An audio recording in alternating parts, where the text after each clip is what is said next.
네, 이번에 경제 소식들 전해드리겠습니다. 트럼프 대통령의 관세 정책이 또다시 전 세계를 흔들고 있습니다. 뉴욕 증시는 하락시켰고요. 우리 증시는 그래도 꿋꿋하게 오늘 버티는 모습입니다. 송원재 서울시립대 경제학부 교수, 김태봉 아주대 경제학과 교수 나오셨습니다. 어서 오세요. 안녕하세요. 네, 트럼프 대통령은 이 대법원 상호관세 위법 판결을 이용하는 국가에 대해서 더 높은 관세를 부과하겠다고 SNS에 글을 올렸습니다.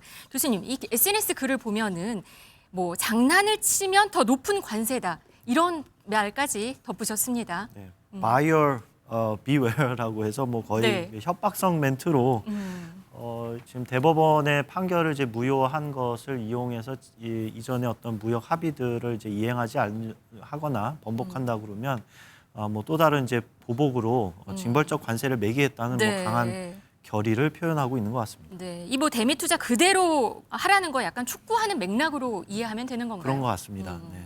아무래도 뭐 이제 한국과 일본 같은 경우 대규모 이제 투자 계획이 돼 있었는데 이것이 자칫 이제 물 건너 갈까봐 그런 거에 대한 우려도 있고 그리고 이제 그 대법원에서 이제 그 관세를 무효화한 것은 사실은 이제 관세를 이제 조치한 것에는 여러 가지 근거가 되는 법안들이 있는데 네. 그 중에 이제 하나가 이제 IEEPA법이라는 거에 대한 어떤 관세 조치는 이제 무효화한다라는 것이거든요. 사실 이 IEPA라는 것은 미국이 국가 위기 상태다. 위기 상태니까 우리가 마음대로 어떤 관세율이든 무기한 이제 관세 조치를 내리겠다라는 근거가 되는 법안인데 이제 대법원에서 판단하는 것은 이제 그러한 상황은 아니라는 거죠. 네. 그러면 이제 다른 이제 근거로 이제 관세를 이제 매기겠다는 건데 그런 것이 이제 무역법 122조, 232조, 301조입니다. 이런 것들이 사실은 그렇게 무기한으로 마음대로 관세를 이제 내릴 수 있는 건 아니고 어떤 근거가 되는 사안, 국가의 안보에 위협이 된다든지 아니면 어떤 불공정 무역 행위가 발견돼서 특정 품목이나 국가에 대해서 관세를 매긴다든지 이런 이제 다양한 것들이 있는데 그러한 수단들을 적극적으로 이용해서 우리가 언제든지 징벌적 관세를 매길 수 있다라는 이제 협박성 그런 네. 얘기인 것 같습니다. 네, 트럼프 행정부는 또 아시아 그리고 쌀 보호 정책을 펼치는 나라 등에 대해서 불공정 무역 조사 대상으로 삼겠다고 밝혔습니다. 교수님, 이게 지금 쌀 얘기가 나와서 조금 신경 쓰입니다. 그렇죠. 지금 이제 우리 교수님께서 말씀하신 것처럼 이제 IEEPA, 그러니까 국제 긴급 비상 권한법 미로는 지금 상호관세는 매길 수 없다라는 대법원 판례가 있었고 그래서 그러면 어떻게 할 거냐라고 했을 때 사실 트럼프 행정부에서 꺼낼 수 있는 카드는 여러 개 있었다는 걸 이미 알려져 있었고요. 네. 그 중에 하나가 이제 제일 악명높게 유명했던 스포 301조, 무역법 301조죠. 그러니까 301조는 사실 불공정 무역에 대한 어떤 보복 관세를 매길 수 있는 근거를 주는 법안이거든요. 그러니까 이제 품목별로 관세를 매겨야 돼요. 그러니까 지난번에 그 국제 긴급 경제 비상권에서는 사실 그 법을 꺼낸 이유는 여러 국가에 대해서 다른 관세율을 매길 수 있었거든요. 그러니까 어떤 제한이 없었기 때문에. 근데 스포 301조는 딱 품목을 딱 정해서 거기에 대한 관세를 매겨야 됩니다. 그러니까 이제 말 나온 것 중에 하나가 이제 쌀이었단 말이죠. 네. 그러니까 이제 이게 보복 관세 근거가 되는 것이 어느 국가에서 보조금을 지급하고 있는 그래서 수출 단가를 떨어뜨리는 이러한 어떤 낮된 또는 또 수입 단가와 경쟁을 할 수 없게 만드는 이런 품목에 대해서 관세를 매길 수 있다. 이런 해석이 되거든요. 네.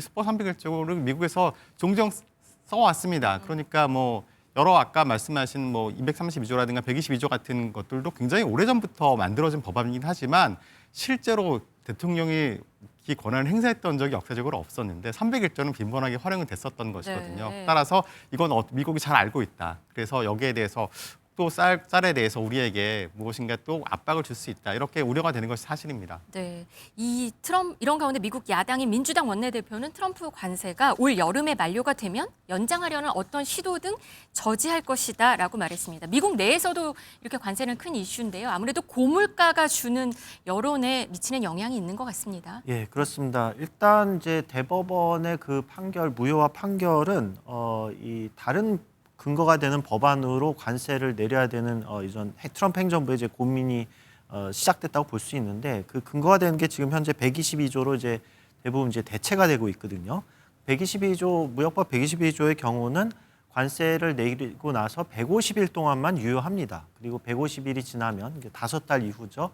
그렇게 되면 이제 미국 의회의 승인을 받아서 연장할지에 대한 여부가 이제 가려지는데 그런 차원에서 이제 여름이 되면은 그 122조의 이 관세 조치가 연장이 될 것인가 말 것인가 이제 핵심 사안이 되는 것이고 그런 측면에서 이제 미국 의회를 이제 구성하고 있는 미국의 민주당 쪽에서는 이거를 이제 반대하려고 하는 움직임이 있는 것으로 이제 네.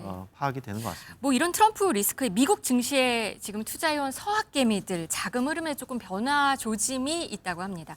실제 올 들어서 봤더니 삼성전자가 61% 상승하는 동안에 엔비디아는 1.8% 오르는데 그쳤고 또 코스피가 38% 오를 때 나스닥은 마이너스 1.8%라고요. 지금 서학개미가 다시 돌아올 수 있는 조짐이 있을까요? 뭔가 계기는 마련됐다고 생각이 네. 됩니다. 그러니까 지금 사실은 대법원 판결이 나기 전까지 굉장히 불확실한 상황이 유지가 되고 있었고 판결 뒤후에 사실은 그래도 이렇게 급격하게 긴박하게 새로운 조치가 나올 거라고 예상은 못했었어요. 네. 뭔가 준비하는 단계가 필요할 것이다. 그래서 처음에는 미국 증시가 환호했었거든요.